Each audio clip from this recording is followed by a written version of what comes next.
hit the ground and it go off. Yeah, run it. Ooh, I really feel it's my time, think it's my year. Yeah. How's it going, everybody? Good morning and welcome to the morning show. I'm your host today, Steve Strazza. We don't have JC or Spencer, so extra special show today. We do have Ian Culley, our head of fixed income over at All Star Charts. We got a lot of cool stuff to talk about, so I want to jump right into it. Bring Ian on. Let's get started.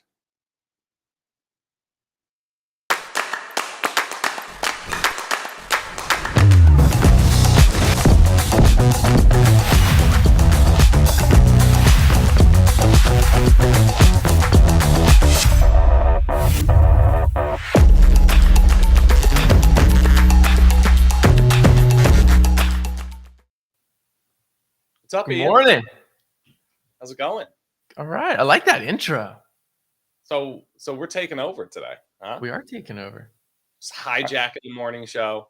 We fired JC, got rid of Spencer. No, I'm kidding.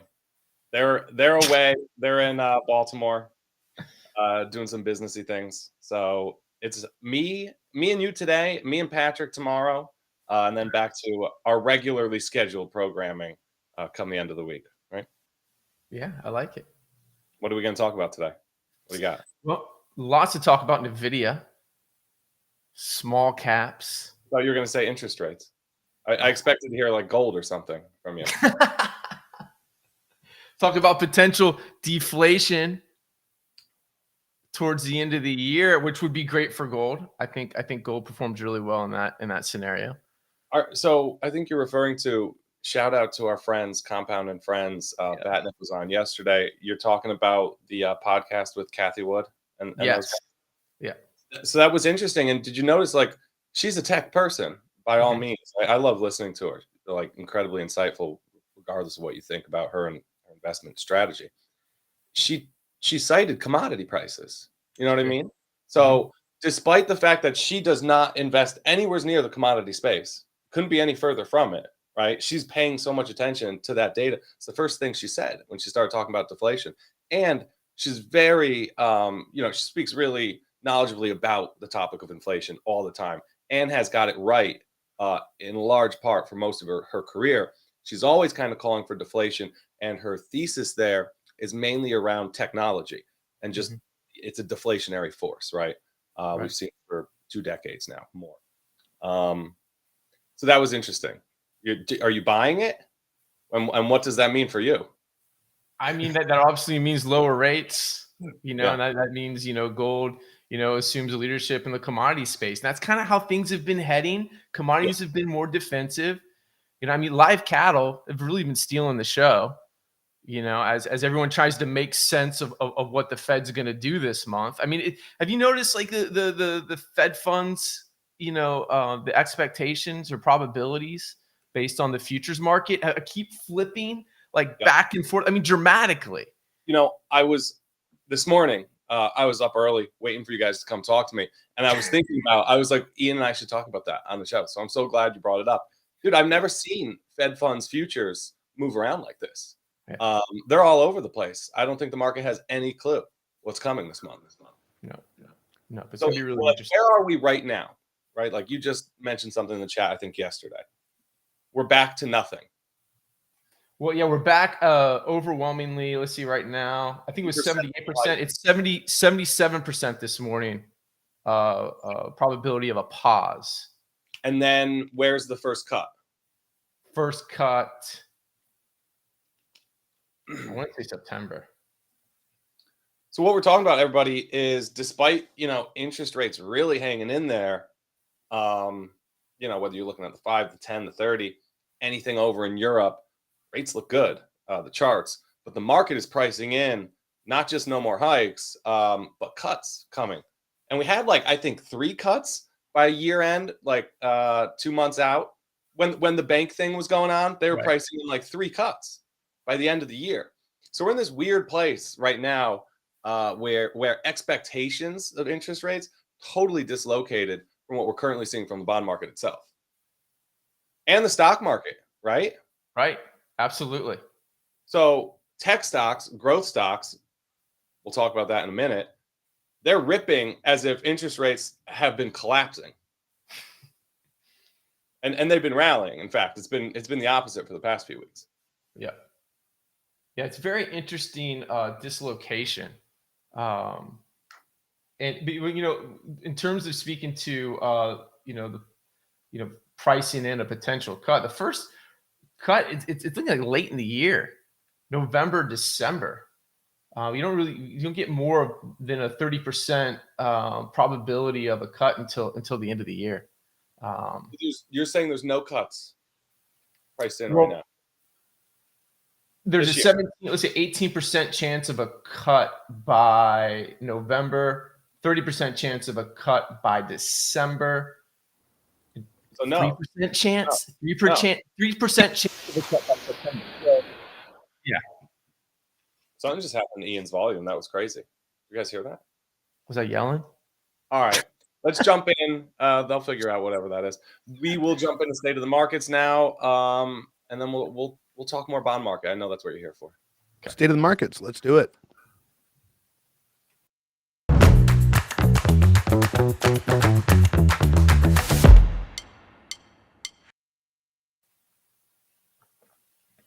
All right. So big development past few days. Ian, what do you think I'm going to talk about? Maybe small caps? Maybe.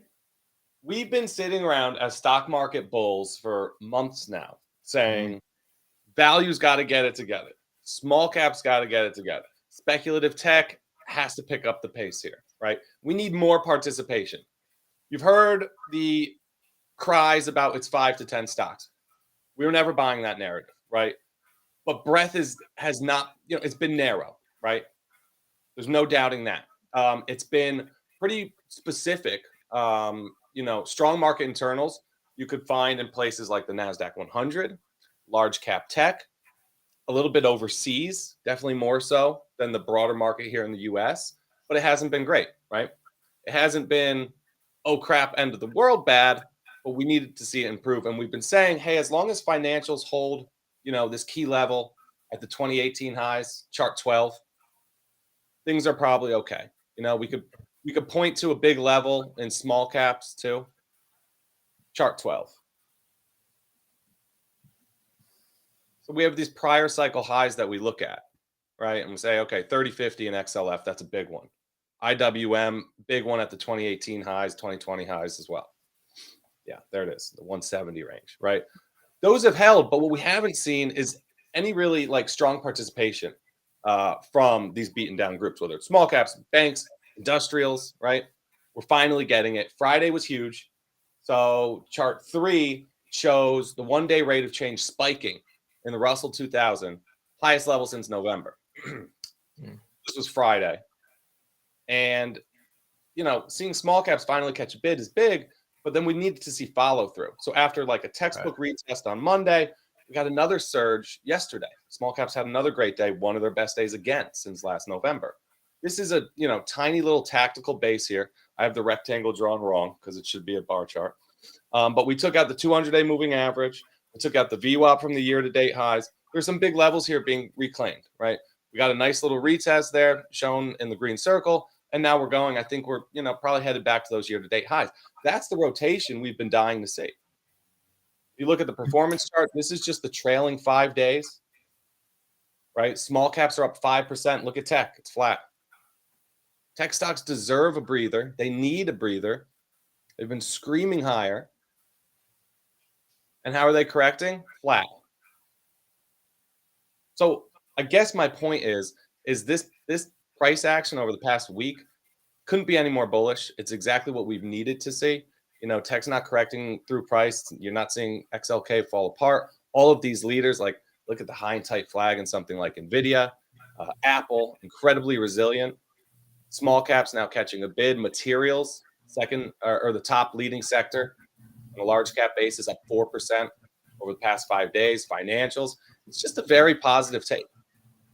Absolutely. I mean, would you consider that a momentum thrust in small caps? What's your time frame, right? On a short-term basis, sure. Yeah. If you zoom out far enough on the chart, it's not a huge move, right? But you look back a year or so, it's probably the biggest move, second biggest move. Yeah. I like it, especially like you said, as tech stocks correct through time, which I think is a really, really big deal. Like you don't want to see tech stocks pull back too far, too deep, I should say.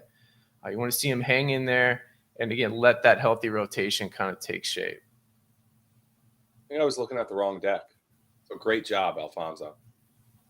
Oh, So you mentioned bonds. you mentioned cloud computing to me off air. Yeah, because we were talking about that last week.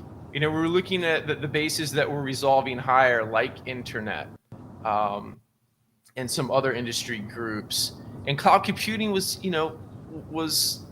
still working on taking out some key levels, catching higher back towards those August pivot highs.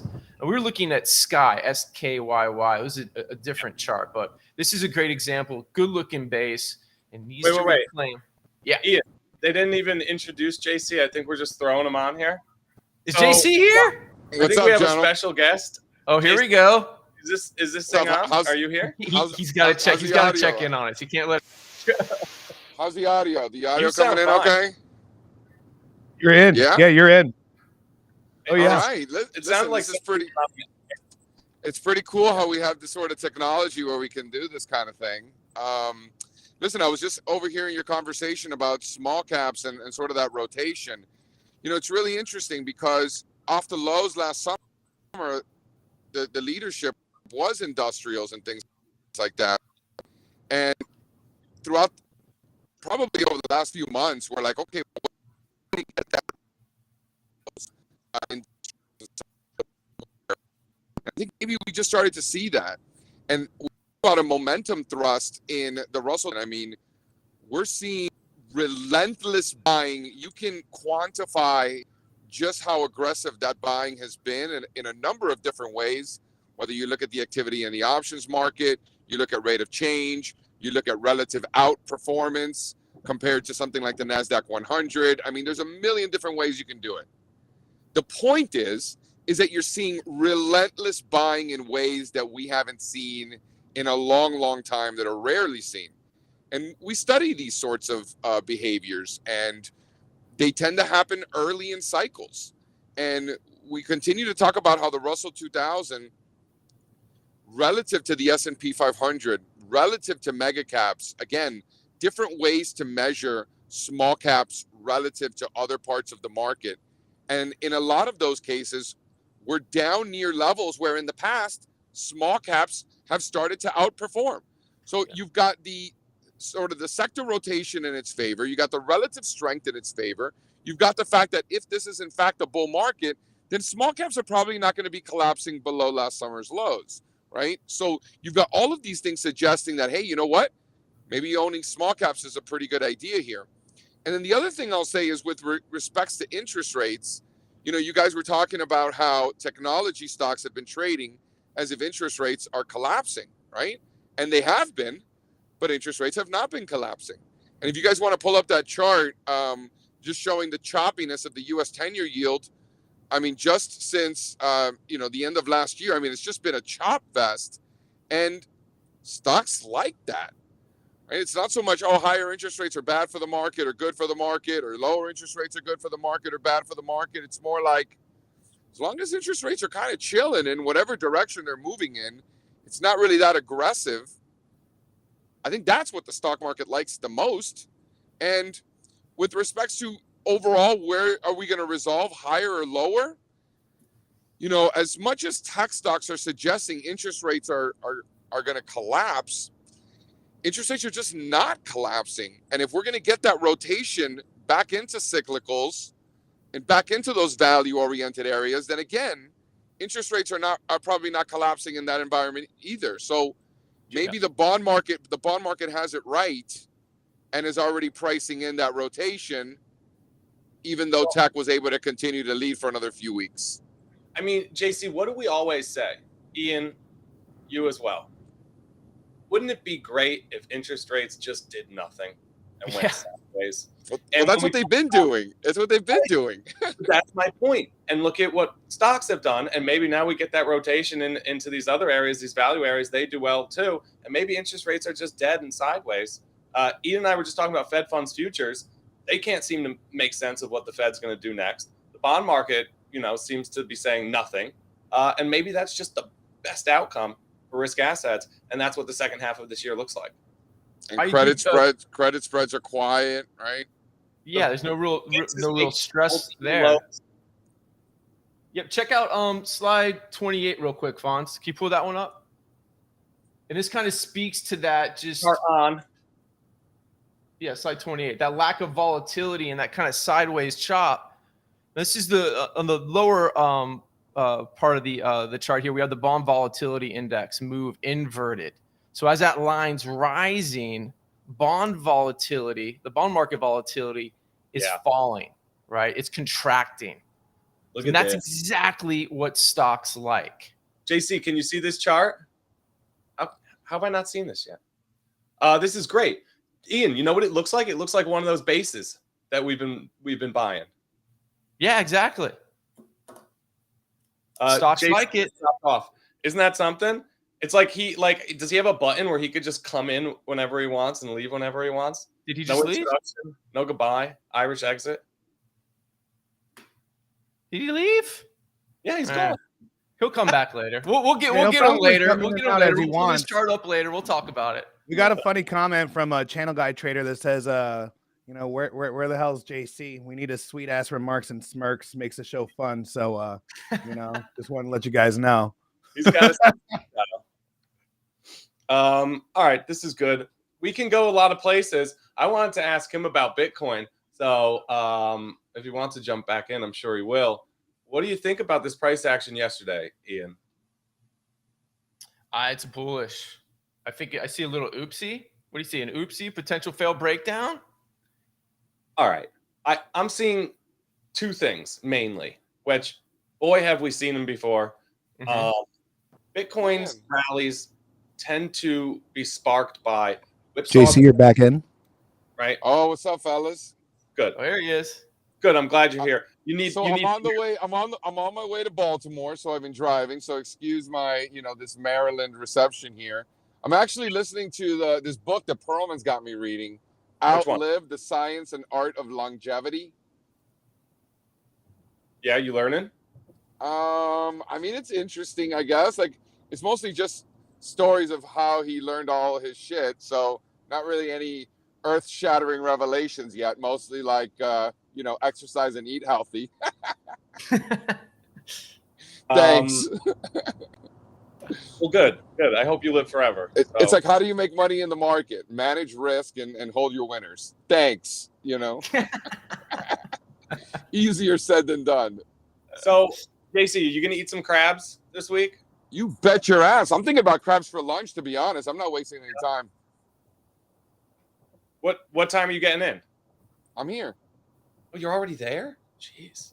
I'm like in the Baltimore vicinity, but I'm not like where I'm headed. But yes. How all far signs keep saying. From where I live, like 2 hours and change, 2:15, something like that. Not bad. Wow. Okay. The Northeast, everything's close together. If this was the Northwest, it would take me days. Yeah. Exactly. Okay, so Bitcoin, nice reversal there yesterday. Not much follow through yet today. No. Just hear me out. Okay. The last topping pattern in Bitcoin, if you look at this chart earlier this year, we really sold off pretty hard in March. This was early March. What happened? It was on bad news that the on and off ramps for crypto in the United States, Silvergate and Signature Bank, had been closed, failed, whatever you want to call it, right? Then Bitcoin did a little failed move, little oopsie, and ripped higher on a nice little run through the end of March. Now we're seeing it again, multi-month lows, little shake lower. What happened? The SEC brings suits against Coinbase and Binance, the brokers and the exchanges for crypto, Bitcoin. We got little multi-month lows, what looked to be a breakdown of a short-term top, and then a bullish engulfing pattern, engulfing the entire range of the bad news day And now here we are today, JC, like you said, giving back a little bit. But this kind of feels like it's happened before. And may I remind you, on the very left-hand side of this chart, could have added another big news headline, which was FTX and Sam Bankman-Fried, and that blowing up. So it tends to be bad news, shakeouts, failed patterns, and then new legs higher. Am I missing something? What do you think? What I think you're missing is some of the relative strength out of Ethereum, which is something that we haven't been able to say in quite some time. I think that's the difference. I mean, I think you're nailing all of those things, but it was the Bitcoin dominance that was prevalent in those periods that now we're not quite seeing. And I don't think that's necessarily bearish for Bitcoin. I just think it's interesting that it's a little bit broader, and Ethereum showing that relative strength. Haven't been able to say that in a minute. No. So are you gonna close your Coinbase and Binance accounts, or are you gonna own Bitcoin now? How come nobody's talking about what this means for the consumer? Well, first of all, my biggest position is Bitcoin. I don't own any Ethereum. I mean, I own Ethereum for like utility purposes. You're not understanding No, stop. Hold on. Like, where you hold your Bitcoin, do you feel comfortable holding it at Coinbase or Binance or wherever you hold it in an environment where the U.S. government wants to come after those companies? I own it in Coinbase. I own it in Coinbase. I'm not too worried about it. Like, am I afraid that they're going to seize my Bitcoin? No, I mean, no. I'm not. I mean, no, that would never happen. No, of course. But okay. Yeah, I'm not worried about it. Should I be? You think I should be? No, but I feel like Louis busts my balls. He's like, bro, you have it in Coinbase, bro. You know? No, I think Coinbase. Here, Coinbase is one of the best places you could have it, right? Because there's U.S. interests there. As much as the SEC might want to come after them, it doesn't want to see their customers lose their money. They're not stupid, right? Oh, that's a good point. Yeah, so that's good. So I got that going for me. I can't say the same about Binance, though. So I'm going to be moving entirely to Coinbase. I'm not really comfortable with Binance anymore. While I think it's crazy what the SEC is doing, I don't at all doubt the allegations about them commingling their customer assets. I don't doubt that one bit. It was going on at FTX. It seems like Binance was doing a lot of the same things FTX was. And I probably should have done this a long time ago. I thought about it last fall. So making the move now, 100% Coinbase. Well, I only use Binance to buy like these obscure cryptos that we have in the past and that I don't necessarily own right now. So I don't need a Binance account, right? I've got like some legacy shit coins in there that are just hanging out, but nothing that means anything to me. You know, the majority. That's a great point, JC, right? Because that's the same exact reason why I have Binance, and it's kind of like why they're in more trouble. The really, really crappy stuff that we were talking about and messing around with in 2020, 2021, Coinbase wouldn't list. Binance had it. So I think that's why a lot of people opened up Binance accounts. I have like fractions of shit coins that, like, you know, because when you transact, you know, there's like fractions that get left over because you can't get, you know, right? Because it's like a fraction of a shit coin. So I got these, you know, it's just kind of funny. So I'm not really too worried about the Binance. Not really my problem specifically. You know, I have mine in the Coinbase. I don't have any in the hard cold storage. I have cold storage devices that I don't use, and I don't know if that's a mistake or not. These days I have it's very simple. I don't own much, right? I got the NFTs. I got some private investments, and they handle all that security. I'm fine with that. We're supposed to be doing earnings here soon. Sean's on in 5 minutes.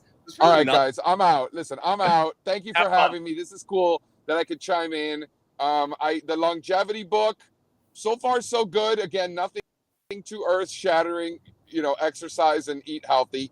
But I'll let you know if there's anything else that's good in there. Hey, where are you guys watching the Heat game tonight? That's a good question. I don't know. I don't know. I just want a quiet bar. I don't need this like craziness.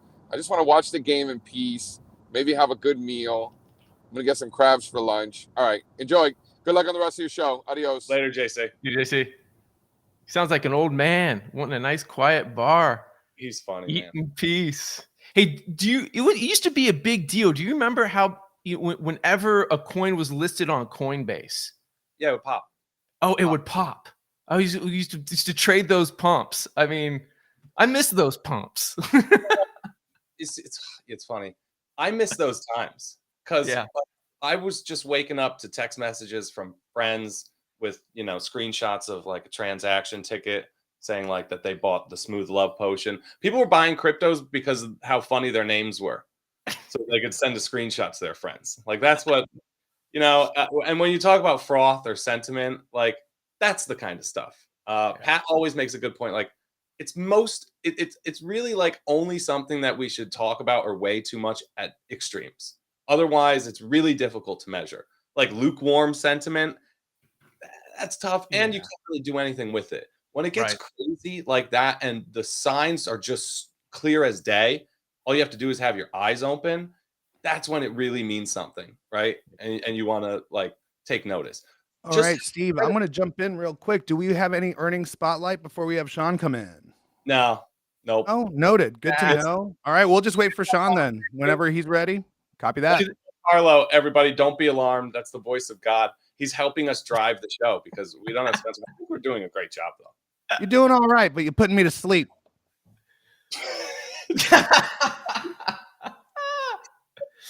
So the other earnings were like Campbell Soup. Yeah, we're just totally skipping this. Sean will be on at 9. Let's stick to this. Let's stick to the sentiment stuff. Throw up these headlines and tech charts, Fonz. Ian, what do you think? Ooh. How about Meta? I do like the way they look, though. I really like the way the Apple goggle looks. They're almost like ski goggles or snowboard goggles. The point I'm trying to make is I would wear those. Is this priced in for now? Right? Like these stocks have made monster moves. Yeah. And I think the Apple announcement this week was as big for Meta as it was for Apple. It was probably as big for Nvidia too, because you have the biggest, most respected player in the world of innovation coming in and saying, this is real. We're going to bet our future on it. One thing for Facebook and Zuckerberg to do it, right? It's another thing for Apple to then legitimize that. Yeah. But it seems to me as though a lot of this has already been priced in for now, right? We haven't even started selling these things yet. Sure, Nvidia's selling the chips. They're already making real money off of this. But like the metaverse plays, let's wait and see, right? I don't know. Apple running into a really logical level here. We've talked about how far tech has run, kind of seeing that rotation now. We talk about these ratio charts. Throw up the ratio chart of industrials tech, right? Same story. Maybe these other parts of the market play catch up now. And, tech is a snooze party for the next few quarters. Now that everybody's psyched about tech again, wouldn't it just make sense for it to take a big old breather here and maybe do nothing for a quarter? And wouldn't I think that would be I think that's the best case scenario. I was just right. Yeah, I mean that to see some healthy consolidation here, right? I'm with you. Yeah. I mean, and look, tech or industrials on a relative basis versus tech, run into a logical area to dig in and catch higher. In the same area that it found support in late 2021. I mean, and this is the rotation we're looking for. If we want to see the rally, a sustained rally at the index level, this is it right here. We need to see this rotation into industrials. And it's like we're starting to get it, right? Yeah, and we do need it. And JC likes to, make that point and remind us that industrials did start this thing. They kicked this rally off late last year, but it's time for them to wake up. All right, run the bumper and let's bring Sean on.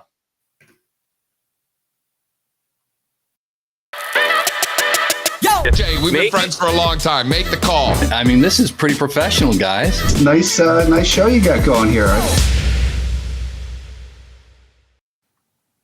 Oh, look Good at morning. you guys. You're all grown up. You're running stuff. This is good. I'm from Colorado. Hey, How was it was great. We had a great turnout last night. A bunch of new folks came out. A lot of people asking a lot of questions about the stock market. There's a big talk about small caps. The rally we're seeing on IWM. Like, does that mean something? What can we take from that? Yeah, a lot of good stuff. What are people taking from it, you think? Well, one guy was very skeptical that the IWM small cap rally meant anything to the market. He still was it's all about the big caps. The big caps are going to be leading for a long way. That's all that matters. I don't know. I disagree with him, but I think what's happening in small caps right now is potentially signaling the mother of all rotation coming up, right? I mean, we had a big run in big tech, right? I mean, that has not surprised, or that has not caught anyone by surprise. We've all seen that, but there's a lot of small stocks that if they're going to participate in this rally, there could be a big catch-up trade coming with a lot of these smaller names.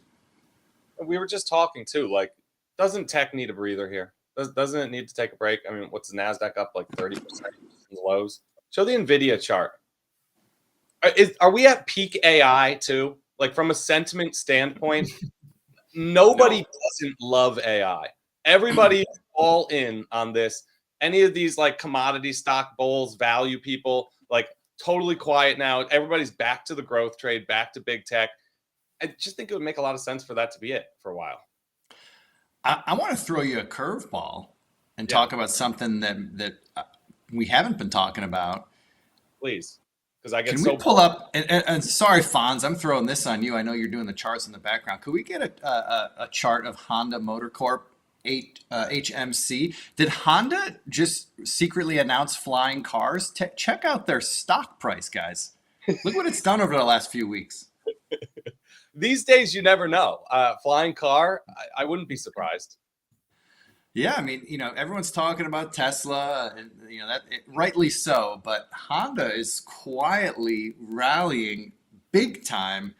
I'm talking my book here. I have a position on, but I didn't expect it to be moving the way it's moving right now. Holy cow! That would be HMC, Honda Motor Company. Hans will grab it and throw it up. Yeah. Is this a Japan thing? It's Japan based. Yep. And I know Japan's been ripping too, but wow. Yeah. This one just looks a lot better than the others. I would say it's probably not a Japan thing because look at Toyota Motors, right? Very different. That's TM. So maybe Fon's a dual pane. Look at that relative strength breakout too. That's even more impressive. Yeah. This is a good looking one. We were talking about Sony the other day too. More and more of these like international bellwethers, right? Be it Honda or Sony or stuff over in Europe, they're really working. It's the mega cap trade over there too. They're having the same issue with like big caps over smalls. Well, Strazza, you and I could do some channel checks in Japan on Honda and everything else when we're out there next month. This is interesting. Can we just talk about this? Nikki Boons, you're the second person to tell me this now. Giancarlo, can you guys look into this for me? Because I don't even know what this really means. I don't know why I would be shadow banned on Twitter, but I'm getting all these DMs. I'm being impersonated like crazy. So I think that might have something to do with it. But this is now the second person to tell me I'm shadow banned on Twitter. And it kind of makes sense, Sean. Like, I haven't thought about it, but like my followers typically steadily grow for the past like 3 months, same place. Tweets, I don't tweet as much maybe as I used to, so not as much traction, but I never get like 100 like tweets anymore. So like maybe there is something there. I don't know. Look, Strazza, it's no secret to us here at All Star Charts. You should be shadow banned. I mean, you are in trouble. Good on Elon Musk for finally ferreting that out. Well done. Is it something I said? We covered Elon a lot in the hot corner. I know this is probably a silly question, but what is shadow banned? Yeah, so I had to look it up too. I thought I knew, and I think I shadow ban is when you have access to your Twitter account. You're still tweeting. You think that you're corresponding with the world, but no one is actually seeing your tweets. None of your people who follow you are actually seeing what you're tweeting.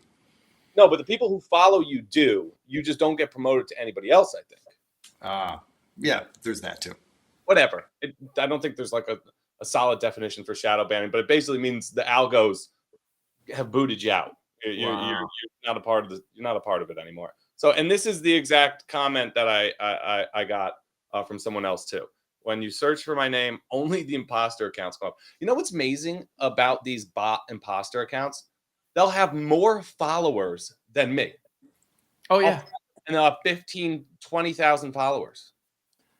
Yeah, guys, I don't know about you, but literally every day, I'm not making this up, every day I have to report at least one imposter account. And there, it's always so easy to spot. Like someone will start randomly, because someone I follow will start retweeting like old tweets of mine, and I'm like, that looks suspicious. And I'll look at the profile, and it's clearly a fake account. And I report these things every day. I'm not kidding. There's at least one every day. And Strazza, I've reported imposter accounts of you, of Ian. JC gets them all the time. It's crazy. Like whoever thinks this is a good business model to be creating these imposter accounts, I mean, get a life, dude. Seriously. It's terrible, but clearly it's quite the business because, like you said, Sean, they just keep coming. I feel like it's worse now. Is it not worse? Like, it has it gotten worse? I don't feel like it's always been bad, but I don't know. Anyway, all right. So I'm shadow banned. Maybe I'll just what is the other website, the one that Kanye West owns? Maybe I'll just go talk about charts over there. I don't even know. I don't even know the name of that site. Doesn't he own a social media site that's like Twitter? It's the weird one. News to me. Come on, He's Jack. hanging out there with Trump and Whatever. Does Kanye still own that ranch in Wyoming? I don't know. I don't follow. Oh, you didn't know about this? He owned. He used to own. I don't know if he still does, but he owned this. It's like a school, right? It's It's school. what? It's like a school or something. No. It's a ranch. It's like he had a studio in there. Like we did a lot of recording. It was pretty. I mean, it looked pretty badass. It was featured in that. Remember they had that like 4-part series on Netflix last year or 2 years ago about Kanye. It was in there. They showed him in there. All right. What else we got to talk about here? You want to talk broader market here? I mean, I've been, as you guys know, I trade a lot of SPY options, SPX options, and boy, I feel like the last, since that big day that we had on at the end of the month there, was it, or on June 1st or May 31st, we had that big green candle, and now we've been consolidating the last 4 days. I feel like the S&P is just ready to rip past last summer's highs. What do you guys think? Talking about the candle in the S&P? I'm talking about S&P, yeah.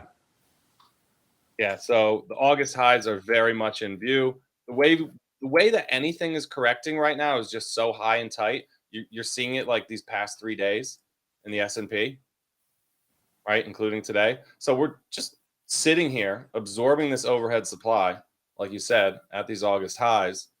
And when you look at other things, like you look at what tech did at the August highs, or what the NASDAQ 100 did at the August highs, communications even, we kind of have a roadmap for where the S&P is likely headed. These other groups have already resolved higher, completed these bases. I see no reason why the S&P shouldn't do it. And Fonz, can we get in the international charts from PTPA yesterday? When you look around the world, you're getting that expansion and participation to regions that weren't participating as much. So this is the all country world index, 60% US. So you'd expect it to look pretty good. Looks really the same as the S&P, Sean, right? Pressing up against those August highs from last year, looks ready to go. But show emerging markets ex-China or Latin America or Asia Pacific. Let's get those up. The rest of the world now is finally jumping in and participating, getting base breakouts in a long list of global indexes. So this is no US, ACWX. We're one big up day away. See what we're doing here today. It's hard for me to imagine that these charts are resolving higher as interest rates are rolling over. It's hard for me to imagine that small caps continue to catch higher as interest rates fall. Why? Hold on. Can I ask a dumb question about interest rates real quick? This is the dumb guy here. Dumb guy question. And the question is, are interest rates rolling over, or are we just expecting them to roll over? Like, I don't understand why people are saying interest rates are rolling over. They're not rolling over. They're not rolling over. We're just expecting them to roll over. right? This whole idea of deflation heading into the end of the year. But looking at the charts, I mean, interest rates just continue to chop sideways. Like you're seeing, small caps are starting to, we just saw a tactical momentum thrust in small caps starting to outperform. And then we look around the world, we had these, the rest of the world is on the verge of breaking out of these constructive year-long bases. And, with upside resolutions in the S&P 500, potential upside resolutions around the world, it's hard to imagine that that's happening in an environment where interest rates are rolling over. Me being the dumb guy, I would like to see interest rates actually roll over instead of just anticipating they're going to roll over. Because at the end of the day, again, correct me if I'm wrong, I'm the dumb guy. Like, is everyone just anticipating interest rates rolling over because the Fed humans are going to decide to roll it over? I mean, can't they just change their mind whenever they want to? Yep. And of course, absolutely. People can't seem to believe that we would hike to a level this high and, come up here this quickly and then just stop and leave it there. I guess, when you look back through history, like Neto was saying this to us last week, typically at the end of a hike cycle, you're cutting like within 3 to 6 months, right? Like there's not much like, oh, we're just going to hang out and leave it there. So I guess that's all the market's pricing in. Like Ian and I were talking about this morning, they're not pricing in the first cut now until next year, I guess early next year. So, well, I mean, I have a hard time believing that the Fed has won the battle against inflation when I'm looking at what these housing stocks are doing, right? Look at Lennar, look at Toll Brothers, look at KB Homes. I mean, these stocks are ripping, and that tells me that there's going to be no abatement in home prices, and that feels inflationary to me. It's Great point. It's just one little piece of it, though. Shelter and housing, and I guess the argument that like a real estate analyst would make to you is the reason why home builders are ripping is because there's no supply of housing. People aren't leaving their old homes, buying new ones. We have to build new ones from scratch. And that's what's going on here. There's a lot of like all cash buying going on. It's a lot of like commercial development type of stuff. We're seeing like communities get bought up and developed, and they care less about interest rates, stuff like that. Yeah, So I guess if you're paying all cash, you don't care about interest rates. So that's a good point. So, I don't know. That might be a one-off, but I guess there's other evidence elsewhere. But like Ian, tell Sean about commodities. Like if you look at commodities markets, energy futures are what, like 50% drawdown? They've been cut in half. They have, but they're hanging in there. And I the pro-cyclical commodity contracts, base metals, crude oil, gasoline, heating oil, they all look vulnerable, but the indexes continue to hold above major support levels, and crude's still above 65. And as long as crude's above 65, I got to give energy the benefit of the doubt. Yeah. So this is the level. All right. That's a huge level. I'm Right. I mean, this looks a lot like IWM, right? This looks a lot like the IWM chart. And now we're seeing IWM dig in and catch higher. I don't see why these charts can't do the same. Well, if crude oil rips higher, if it's building a base here and then rips higher, I'm going to feel pretty good about my recent car purchase. I just went for an EV car recently, so don't have to pay for gas anymore. You got rid of the diesel? I still have it, but it's not the primary car anymore. Oh, okay. Yeah. Nice. What kind of car did you get? Tesla, baby. Tesla. Oh, wow. You got the SUV one, Sean, the big one, right? Yep. That's awesome. It's fun, man. It's fun. Nice. We're all going to do it eventually. We're all doing it. I don't even think we have chargers down where I live. I don't know where I could even charge a Tesla. You know what? You almost never see them on the road down here. When I used to live in like Stamford, Greenwich, almost 10 years ago, I saw more Teslas up there than I do down here today. So check this out. Where I live in Colorado, and this is a big reason why I bought the Tesla. I was not in the market for a Tesla. But right now, and this applies for everyone, the U.S. federal government is offering $7,500 tax rebate on your federal taxes if you buy an EV car, or specific EV cars. It doesn't apply to all EV cars, but mine applied. But in Colorado, they just upped upped the tax rebate. So Colorado is giving you an additional $5,000 back on taxes, and they will also pay for you. Well, not Colorado, but the local electricity utility here, Xcel Energy, will also pay for you to get the charger installed in your garage. So there's so many incentives. I mean, Wait. I couldn't ignore all that. That's why I bought it. You get a $5,000 tax credit for buying Yes, a Tesla? you get $5,000 off your state taxes.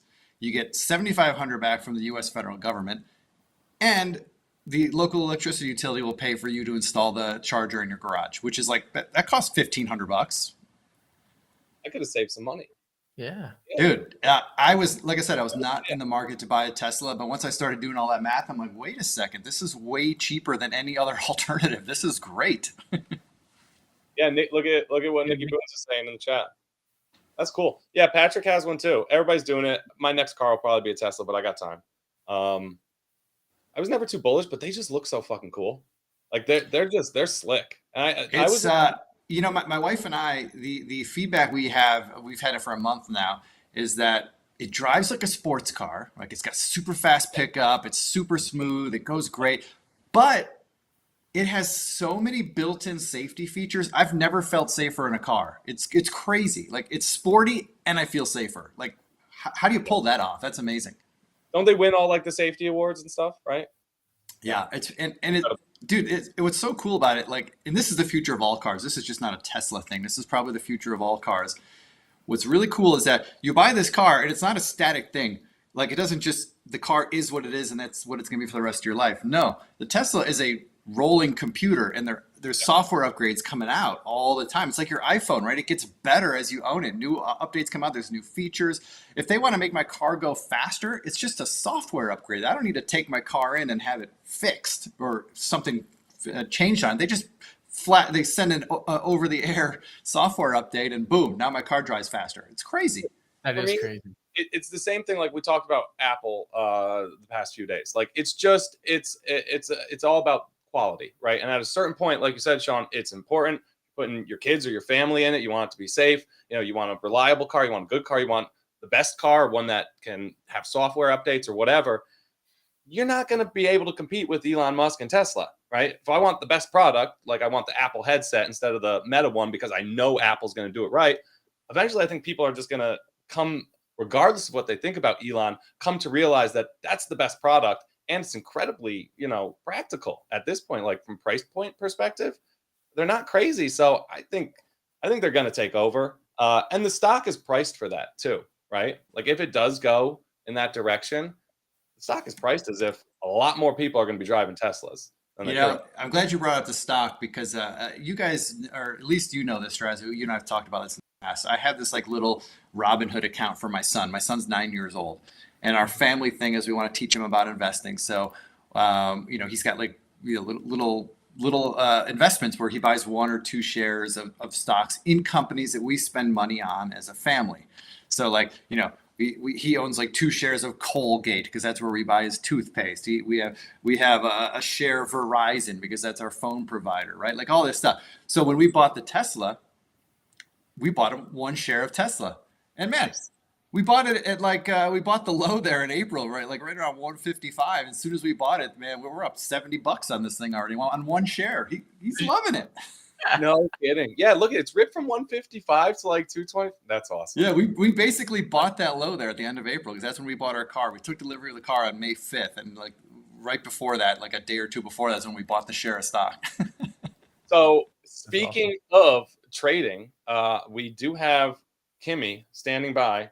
Here we go. We got 1 minute of Kimmy's time. We're going to bring her in. Bumper. Run the bumper.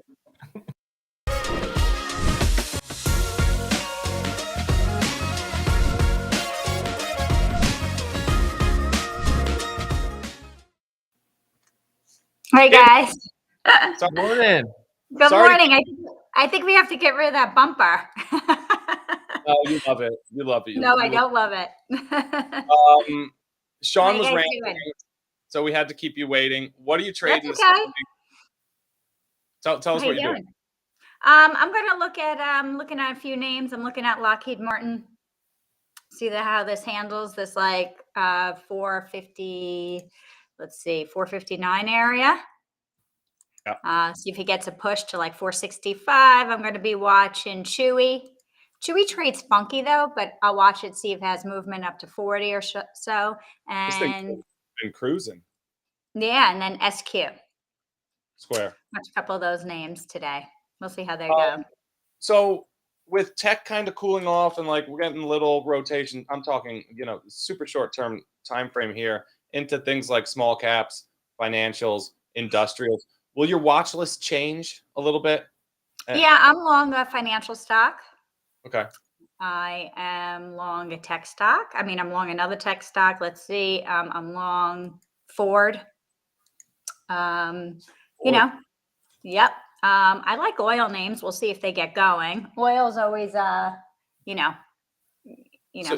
So there's no growth value bias in your world. Well, I mean, yesterday we had a great day. I mean, we traded multiple names. I get movement in all different things. I mean, I've been watching Penn. Penn Entertainment looks pretty good. No DraftKings? No DraftKings? I did that last week. Nice. Recommended that on Friday. I got going. PDD, started to get moving. What? PDD Holdings. Favorites. No, I got stopped out of this one. I got stopped out of this trade. Yeah. Which one? PDD? Chinese online retailer. They're actually huge. They're huge in China, from what they tell me. Yeah. I'm watching a couple names. Yesterday we traded tech in the room. It's moving today. It looks like nice little flag there if it could get going. TECK. Just technology, but actually, I think industrial metals, right, Ian? Yeah, Tech Resources. They're a major coking coal. We traded AMD yesterday, so I float around. I see what gets alerted on my charts because I have alerts going off all the time. I always update my alerts, so just like I float around in different areas. So the tape was pretty good to semiconductors and stocks like AMD again yesterday. Right. Yep. Well, really, AMD really went going. I mean, I don't love trading that name so much. I don't know why. But it just is what it is. Will you ever get involved with just some of these ETFs, whether it's the spiders or something like ARK? Oh yeah, I was long IWM. I recommended it on Friday. Now, and I say to the room, if I take because you never know if it's going to go this time, right? So we had a nice move up to like 180, 120 on it. I wrote it a little further and then I sold it. But, I always say to anybody in the room, because I take a profit doesn't mean you have to take a profit. I could say, here's the potential, but doesn't mean you have to. Like AMD, I might trade quickly and I say, there is potential, let's say up to 123, 124. I said, you could ride it further than I do. Because I might just grab a chunk and move on, right? So, I tell them, just because I move along doesn't mean you have to move along. Yeah. All we could do is, hey, we like it if it's above this, and I'm probably paying myself here. If you want to buy deep out of the money call options to put that trade on, that's up to you. You know what I mean? I'm simply this is where we like it. It's good above here, and this is probably where we should get paid, and that's it. Right? We're all different. All right, guys, I gotta hop to the room. Thanks for joining us, Kimmy. Go get him, Tiger. All right, have a good day. Bye, guys. Thank you. Bye. All right.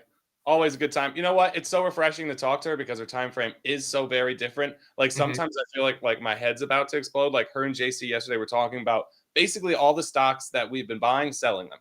And I'm like, oh my God, no, I have to say something. And it's like, oh wait, we're just talking about completely different things here, right? Like, she might fade something on she's fading stocks like Nvidia and these clients making money off it. I mean, it's just incredible. You look at a chart like that, I'm like, this thing's great. You'd be crazy to short it, but no, they're making money off of these things. So that's kind of like what I was saying for, these deep out of the money call options, just different strokes for different folks, right? Like identify your strength and identify your weaknesses too, and then do more of that, focus on that, right? Craft a strategy around that. And it comes down to like kind of who we are too, right? Some of us could take some deep losses and that's okay. And it won't affect us mentally. We can move on, keep trading. Others that's no good for, right? So like that means that risk management should probably differ for those two people. Absolutely. So every way you cut it, that's why markets are so fun. And we have so many different traders. You're over here trading Forex and commodities. Yeah. Sean's around with options. Kimmy's day trading like a tiger. JC's mining for helium. It's funny. You just got to know your time frame. You know, you got to know your time frame. And it's funny. It's like, you know, I've heard JC say it. I've heard Dan Russo say it. Like the majority of the arguments that you see on Twitter, which I've just seen here in the chat on the side here, that it looks like I'm shadow banned as well. Really come down to just an argument over time frames. You know, people just, you know, having two different, like a tactical perspective, arguing with someone with a more structural perspective. You know. It's what you often see, but I guess no one's seeing my tweets either, which I haven't really been tweeting a whole lot. I got to be honest, but maybe that's why. Maybe that's why. We don't have anybody else coming on today, right? There's no Patrick. No Patrick. Giancarlo.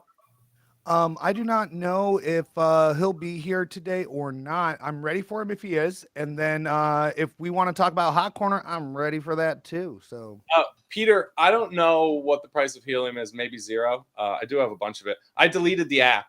Actually, the thing is still behind me. I don't know what it does anymore. I haven't checked it in 6 months. I'm over it. Let's run the Hot Corner bumper. Let's talk about some 4-4s and what we look for in insider buying.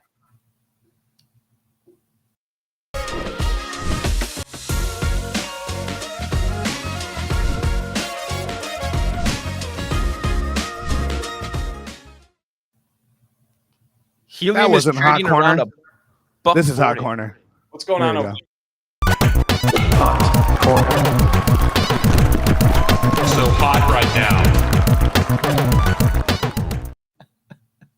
I knew so hot right now. So hot. That's actually Giancarlo's voice. Is it? I love it. No, I don't know, but a lot of things here are, right, Giancarlo? Yeah, they mostly are, but we just actually sampled that from the Zoolander movie, actually. Can't you put it through like a synthesizer or something? I wouldn't be surprised if that was you. Yeah, we can do anything. So today, the list was a little bit boring here. If you want to throw up the list, I don't know if we have it, Fonz. Yeah, so a little bit boring, but I figured it would be a good time to kind of take a step back and do a little bit of like educational, what we look for, and just talk about our process. So as you can see in the form column here, it's all form 4s, and it tends to be that way. So that's going to be the focus of this little, I guess it's like a morning breakfast and learn, right, Ian? Yeah. So like it. Wrote a little post about it this morning. These are filed by either company executives, and you have to take into consideration any like beneficial or joint ownership. So it could be spouses of executives, yada, yada, yada. So I'm talking about directors to CEOs, CFOs, marketing managers, really anybody who kind of fits what's probably a pretty tight criteria. So anybody near the non-public information, anybody in the accounting department probably have to file. So it's really kind of a pretty wide umbrella in terms of what employees fall under it. And then there's also 10% owners, right? So if you're Warren Buffett and Oxy, for example, you fall under the Form 4 rules at that point, simply due to the size of your ownership, right?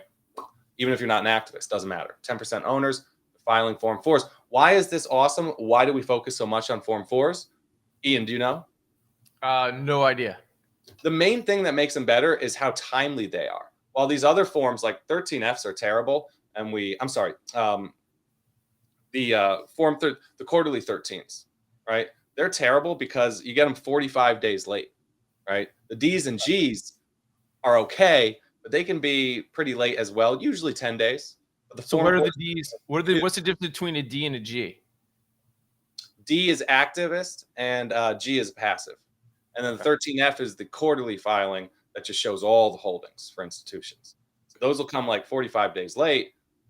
These hedge funds and institutions could be out of the position, right? Ds and Gs, 10 days, that's pretty good. We cover those. And then the Form 4s are 2 days, within 2 days of the transaction. So that's pretty good. It's the most timely information that we get, and it's from the people with the most information or the best information. And that's really the key point here, right? CEOs, CFOs, people who are in the rooms and know how these companies are doing, those are the ones filing, and that's who we pay the most attention to, right? We don't pay attention to, like, we filter out things like planned purchases. So if it's a 10b5-1 planned transaction, right, these executives will file purchase plans and say, I'm going to buy X amount of shares every month for the next year, right? And then as long as they, follow that plan accordingly, then it kind of it insulates them from insider trading laws, right? And allows them to build their position the way that they want, and without any scrutiny from the SEC. We're looking for when they're actually going to the open market and saying, regardless of my purchase plan, I want to buy another $1 million worth of shares, $2 million worth of shares. That really pops to us. Really, anything north of $1 million, we consider pretty material. You don't want to get too cute with, like, how material is it to them, right? Like, and start looking up net worths, because everybody's different. It really comes down to liquidity, not net worth. The bottom line is, if they're going out and buying shares, there's a reason for that, period. Right. So that's why we kind of focus on that and filter out the noise with the planned purchases. Does that make sense? Absolutely. I mean, they buy, you could sell for, there's a million reasons to sell, but there's only one reason that these insiders are going in and buying. And that's because they think the stock price is going up, right? Yeah. And so somebody asked about that the other day. Like, we'll pay attention to sales to a degree, but really only to the extent that there's a huge seller. And Bezos and Musk really come to mind as two good examples from the past few years, where, again, you don't want to, like, put too much stock into it. Like, Bezos was selling, I think, because of a divorce, right? Like, it had nothing to do with what he thought about the stock. Like, he simply had to sell, made up like a large portion of his net worth. Like, that's just how it goes, right? So you want to pay attention to that, and you don't want to weigh it in a sense that it's telling you something about, like, what someone with information thinks about the stock, but you do want to weigh it from a supply standpoint, right? They're going to be dumping shares on the open market. It will weigh on the stock, right? So you only want to look at, like, very, very major players. If someone's liquidating a stake, when FTX got in trouble, there was pressure on Robinhood. They owned like a 10% stake in Robinhood, right? So really, really material holders, right? Like significant shareholders dumping large portions of their shares, or all of it in the case of FTX and Robinhood. That'll weigh on the stock. You do want to pay attention for that simple reason. What you don't want to do is say, oh, Elon Musk is selling Tesla, you must think it's not a good investment here. That's crazy. The man owns too much Tesla. Like, that's just how it works, right? When Tesla's stock price goes up, naturally he should sell and diversify his life a little bit. So you don't want to, like, look at it from that standpoint. That's why we focus on the buys. But, like, there are situations where, yeah, you do want to pay attention to the Form 4S's. So Form 4Ps are for purchases, Form 4S's are for sales. Some other things we look at is, like, multiple buyers. Oftentimes there's reasons. So if the CEO, CFO, and other executives all buy in, like, the same few days, it could be either because they had a board meeting and the stock's getting killed, and they say, let's put a vote of confidence in this thing. Let's all go buy some shares, file some Form 4s. Market likes that. It's like a public perception. Or it could be there was just an earnings blackout, and these guys all wanted to buy shares, but they weren't allowed to for a couple of weeks while they were sitting on public information. Then the earnings report comes out, the blackout period ends, they all go rush to buy shares, right? And you'll see them, like, kind of sprinkle in the same few days. So there's always reasons for stuff like this when you see something, unusual. What we'll do in that situation, we'll add up the amounts, right? If there's 4 buyers in the same week, we add them together, see if it meets our materiality threshold. Which is $1 million, correct? That's a materiality threshold? $1 million catches my eye, but we're really including stuff, upwards of 100,000. Okay. Yep, you see it there. See those couple for between 100 and 200K? Got it. You have to think about it like, some of these people, they're just like,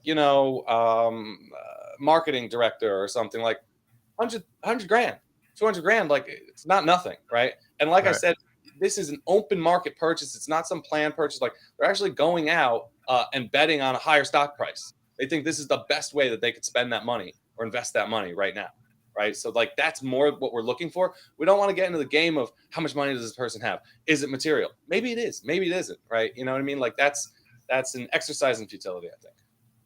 Yep. The Congress people, too, we lower it to, I think, 50. It's 50,000 now? Yeah. Okay. Maybe 15 in some occasions. Some cases we'll include it with 15, actually. So, and that's a lot less, right? Because you don't know these people's situation. They do file, like, reports with all their finances. Listen, we got better things we could do with our time. You know, like, there's a lot of data we could look at out there. It doesn't mean that it makes sense to look at it all. Maybe we'll have an AI one day that can help us dig through like congressional filings, figure out, you know, all these people's liquid net worths, and then like rank, you know, the conviction of their purchase based on the purchase price or the market value of the purchase versus their liquid net worth. That'd be great. We'll need some robots help with that. So you know, I'm sure we can do it. That's a Danny question. Hopefully this AI hype is real, right? I'm glad that everyone's getting a good laugh from helium. I have too. And, you know, look, when JC and I got into this stuff and we're buying them all, we have some funny, we're going to laugh at some of these pictures someday. I'm thinking back, Giancarlo, you remember when we were holding all the helium miners up? Yeah, I wish I had the photo. That was the peak right there. Yeah. Yeah, that was the top. So we were talking about it then, Ian. Like, you know, our strategy with this is always we got to try it. Like, you got to play with the toys to figure out what's going on there, whether it's staking or mining helium or yield farming or any of this crazy stuff.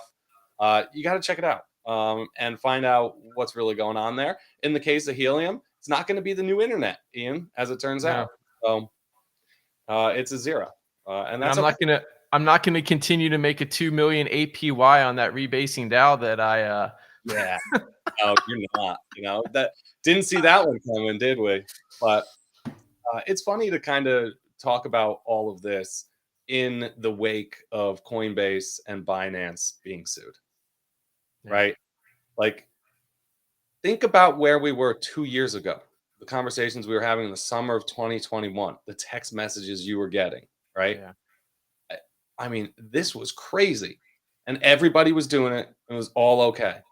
The two biggest platforms that people did all of this stuff on are literally in you know, deep trouble. It sounds like. And I'll say it again.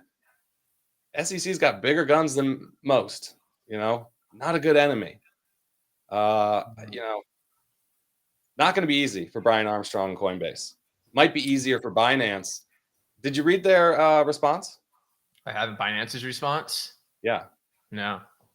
Basically, like, you know, this is garbage. Come get us. You don't have the jurisdiction. It was like, you know, and listen, it's going to be interesting. There'll be movies and books written about this one day. And I think it's what I'm really thinking about now. Yesterday, I was kind of wasting my time thinking about like what a bummer this is for Coinbase stock. Today, I'm kind of like more on like, what does this mean for consumers? Right? Like in terms of what? Like if you want buyers to embrace this space, right? You need incremental capital for bull markets and sustained uptrends. If you want institutions to enter this space, like, are they allowed? Do they feel differently now? You know, I guess you can go through like, you know, other brokers for sure you can, but like a lot of people use Coinbase. They're the biggest one. I think it just adds to the, you know, skeptical feeling of most people about this asset class. Like this would be like for a stock market investor, SEC suing Charles Schwab or coming after Schwab and calling them unregistered broker. Like they're saying this is an illegal platform. Can't do business here. This is where most people are doing business, at least from a retail perspective.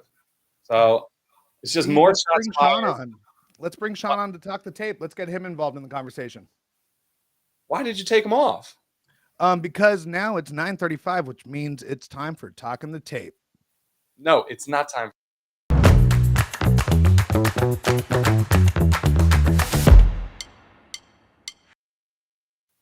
Drive it, Giancarlo. Drive it.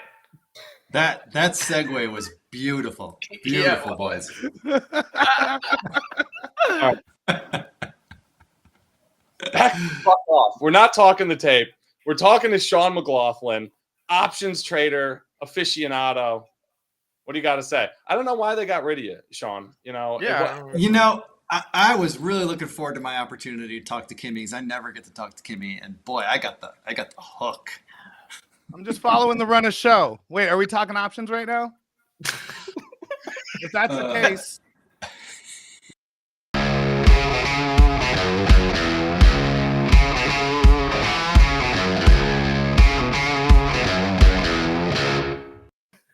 Oh man, Options with Sean. this whole enterprise is off the rails. This whole enterprise is off the rails. We got 20 minutes to go, guys. Can we just keep this together for a little longer? We got this. Are you pushing buttons back there, Giancarlo? Yeah, I'm just following the run of show according to the time of day. Do less.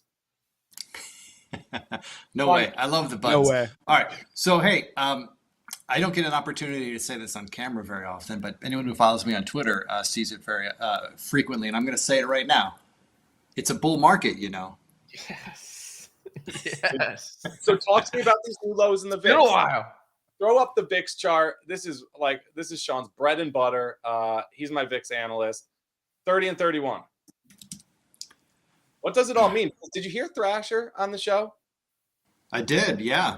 Interesting. Look, right? I mean, VIX right now, maybe finally is getting back to its traditional range, right? For years and years and years, the VIX would oscillate basically between, let's say, 12 on the low end and about 20 on the high end. And the rule of thumb was anytime you're above 20, that's probably time to buy because the market is scared enough that now's the time to, blood in the streets is time to buy.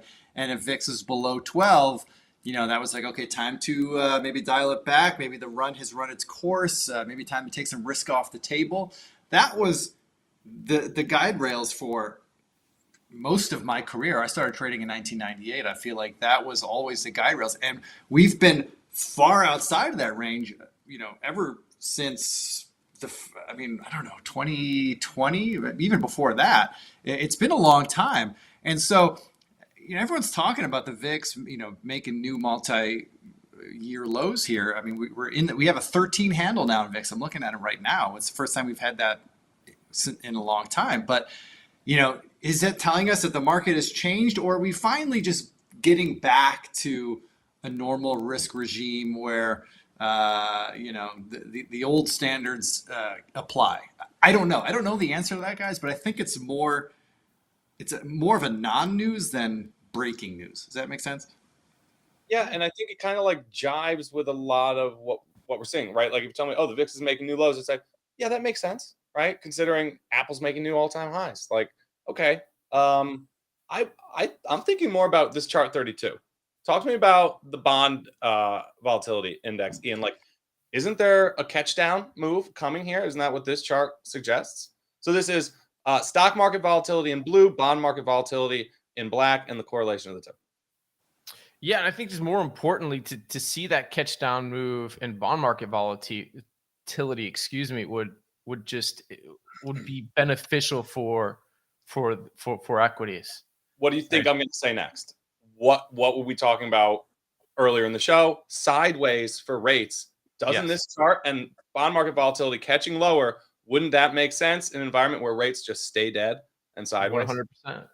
100%. This is starting to make sense to me. It's, the light bulb. All right. Pieces are starting to fall into place a little bit here. Yeah. Nothing for longer from interest rates and uber bullish for risk assets. Yes. Absolutely. Could that be the back half of 2023, Sean? What do you think? Look, I'm terrible at predicting the future, guys. I just like to follow price and let the price tell me what to do. We talk about that all the time. And if you're going to ask me about bond volatility, I got no input on that. Yeah, Sean's like, all right, take me off the show now. Let's put on some risk reversals. Let's buy some leaps. Yeah. Well, there was some talk back channel here. If you guys wanted to bring up that array chart, ARRY, that's a trade we got into yesterday. Tell us what you mean. It's this was a trade that maybe we're getting a little ahead of ourselves here, waiting for anticipating a breakout. But the base that it's formed over the last year is very constructive. Volatility is very cheap right now, and it's a solar energy play. So summertime, sun shining. All the stars are aligning, so to speak. But we got into this trade yesterday. We bought a bull call spread in January options. We bought the January 25 calls and sold the 35 calls against it. I mentioned that volatility is cheap, and so normally when volatility is cheap and I want to express a bullish bet, I just want to keep it simple and buy the calls. But in this case, I did sell the 35 strike calls against it to create that spread for two reasons. Number one, the premium available in those 35 calls was pretty appealing. At the time we put the trade on, I was able to sell them for about $1, which felt like, I don't want to call it free money, but it felt like free money. It felt like a nice little way to reduce my cost to participate in this trade. That's the reason number one. But reason number two was, believe it or not, guys, I trust your analysis. My secret edge as an options trader is I got you guys doing the hard work and finding the trends and finding the price targets and things to look for.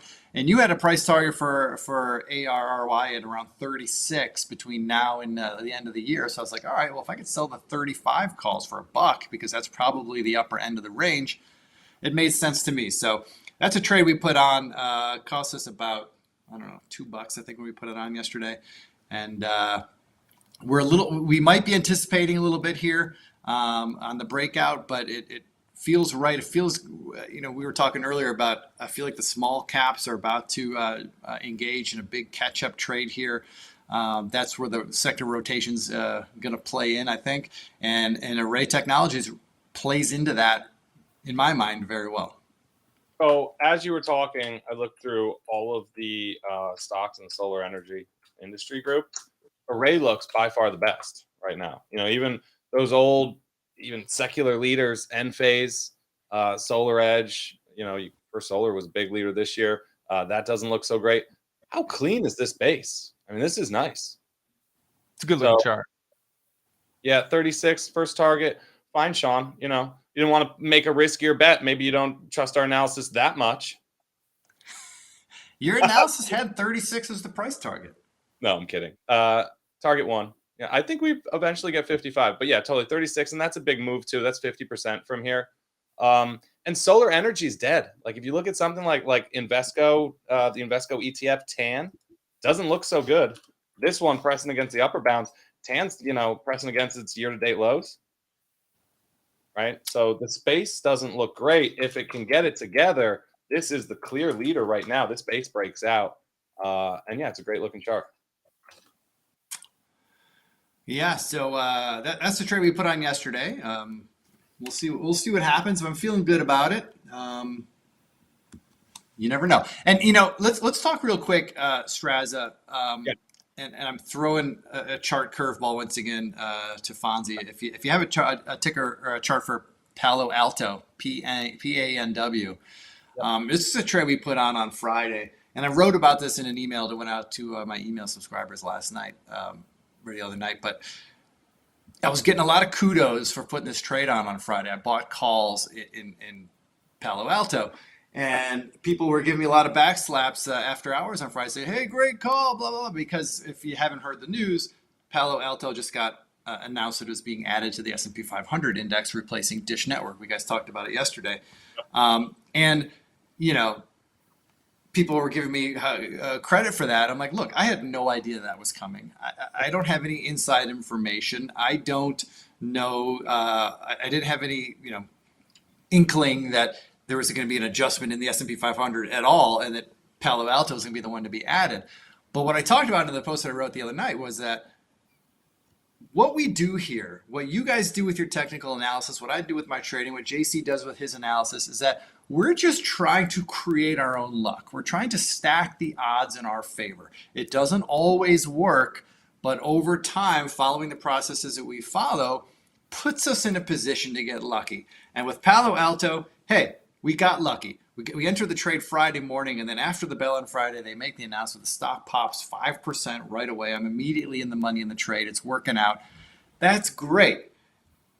But I'm no genius. That was just total luck. But I created that luck, and you guys helped me create that luck by doing the analysis that we do, because these types of surprises tend to happen in the direction of the underlying trend. So we shouldn't be all that surprised that some news like this came our way.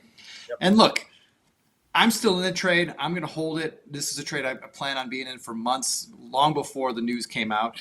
But for those of you who find yourself creating your own luck and you get lucky with something like this, some unexpected windfall in a trade that you didn't think was going to happen, there's nothing wrong with taking profits in a situation like that. In fact, in many cases, that's the best move to do when you got that unexpected, lottery type ticket win. Don't get greedy. That's the time maybe you should just, take some off, take all of it off. I'm not doing that here. I'm not taking my own advice, but if you were in a trade like that, not a bad move to take some profit here. I mean, good news is not uncommon for stocks that are in uptrends, right? So we kind of have those tailwinds at our back by design. I think we were talking about this the other day on one of these shows. We're like, yeah, we buy the strongest stocks. Like that's really the strategy. And bull markets or, periods of, widespread participation tend to be really good for that strategy because like you said, Sean, more news is sending them higher than sending them lower. And when there's no news, they're typically going higher too during bull markets. And whether it's like an earnings reaction, like you mentioned, or some sort of headline or reaction to news like Palo Alto just had being added to the index, they tend to occur in the direction of the short or intermediate term trend, right? And in this case, most short and intermediate term trends are higher. Market's been ripping since late last year. So that's just the environment we're in. Yeah, I guess it shouldn't shock us. We're seeing more and more like bullish chart patterns come through our bottoms up scans. I know Ian's noticing it too. So like Sean, there was a period probably like last year where you were like, you guys have anything? Because we were putting out like one idea in each post, remember? And it was just like, it was quiet. It was quiet over here. And that was by design. Like it was very much on purpose for some of these long only scans. Like we're not going to talk about, bullish setups and stocks that frankly, we don't like or aren't that good. So like we would get maybe 1, 2 good ones out of these scans. Now 4, 5, 6 are popping up again. And that really, it's great information for us and the analyst team.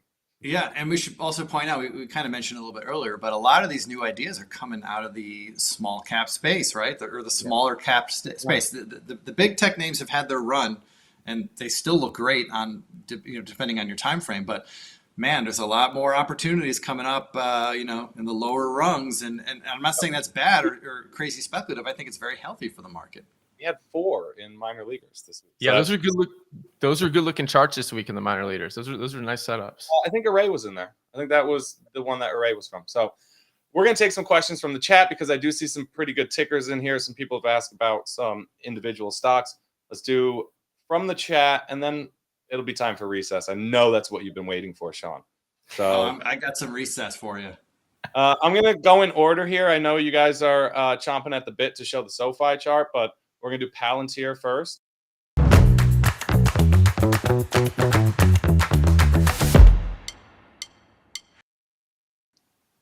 From the chat.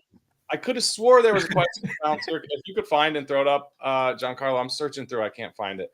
I know I saw somebody say something about Palantir, so let's just talk about the chart. Boom. Listen, when somebody says to you, I want the most AI stock that is really specifically AI, purest play, and I don't want NVIDIA, this is it. Palantir. Strazza, kudos to you, by the way. You've been pounding the table on this stock for weeks now, and you were way ahead of the curve. You took a lot of heat from JC. He was giving you shit about this one. But hey, man, you deserve it. Take a victory lap on this one, buddy. No, thank you. I appreciate it. But listen, it's what I'm doing here. There's nothing special. I know what companies are quality and that I'm interested in. And then when those bases go, I'm not waiting. You know what I mean? When they go, they go. I'm listening to the market. Palantir is a stock that, yes, I've probably, spoken positively about over the years because I do think like the business that they're in is just very different. And that gives you some really interesting exposure. They're a huge government contractor. Who doesn't love being a customer of the government? Just ask Amazon. And now they got this AI buzz behind them. And, everybody says they're so secretive. Nobody knows what they do. Listen, they do AI things. I think we know that much. And that's why the stock is reacting in this way. This is just a AI-driven rally, like very little news.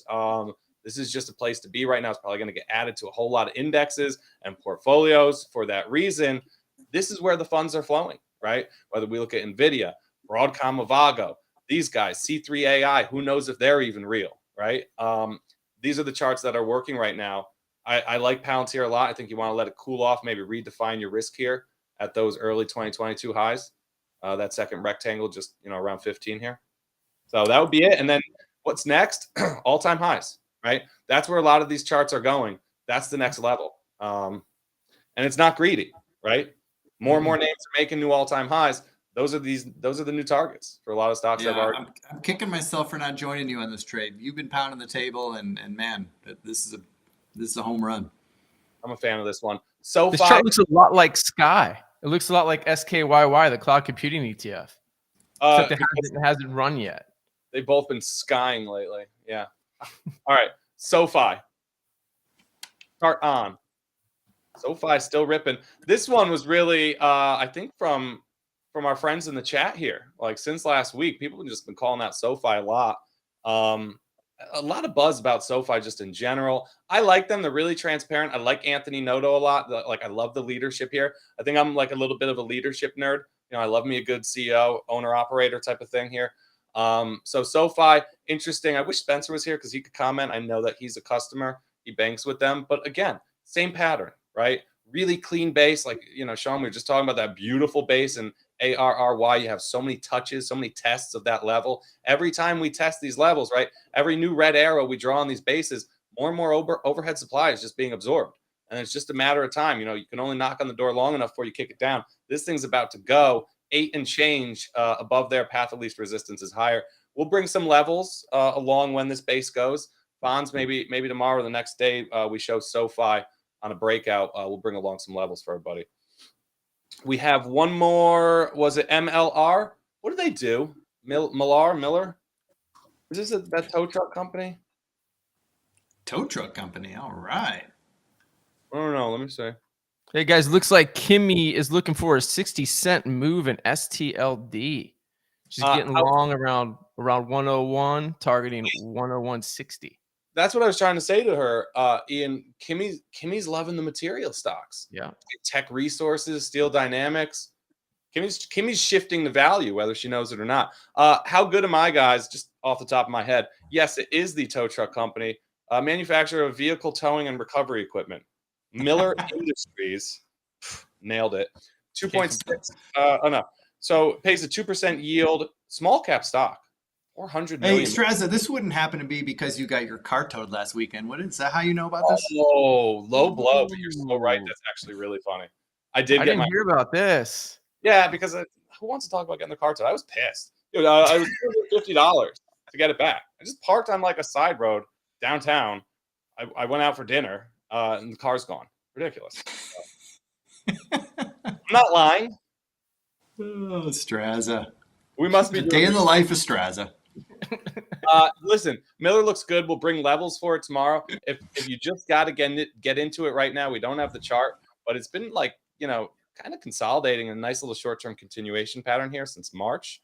36 looks to be that level. Yeah, strength above 36. Ian loves trading these little, you know, short-term continuation patterns. So this one's kind of right up your alley. You know what's interesting? You just mentioned Steel Dynamics. We were talking about tech before. These industrial names catching a bid. You know, since last week, we're really getting that rotation that I know bulls have been dying to see. I've been dying to see it. So, hey, Giancarlo, it's time for recess. Let's do the recess here, huh? Run the bump. Man. Let's do it. Here we go.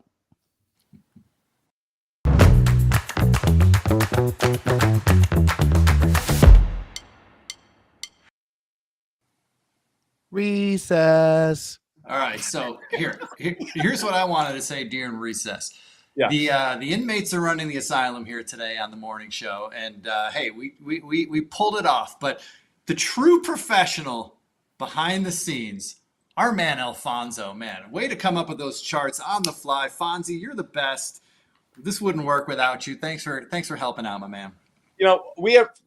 If I could just add to that, because I can't help myself. We have such a great analyst team. We're going to introduce a new segment, like Meet the Team.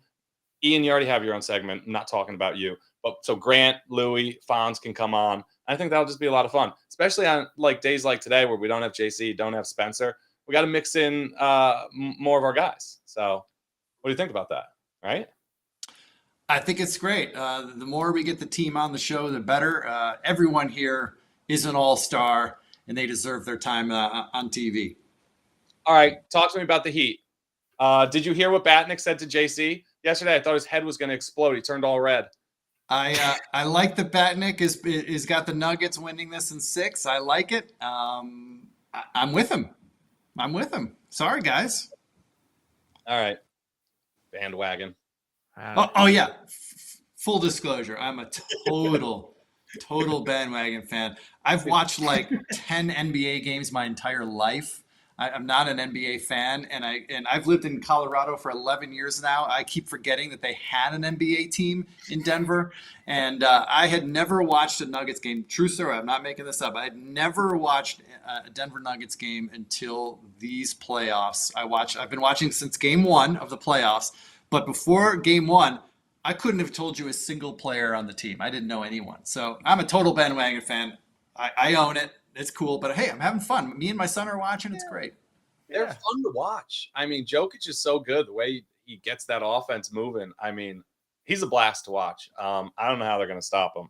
They're going to have their hands full with this guy this series. So. Well, it'll be. I think. I mean, this is maybe obvious to any sports fan, but I feel like tonight's game is the swing game. I think this determines everything. If Miami comes out and plays great and they win.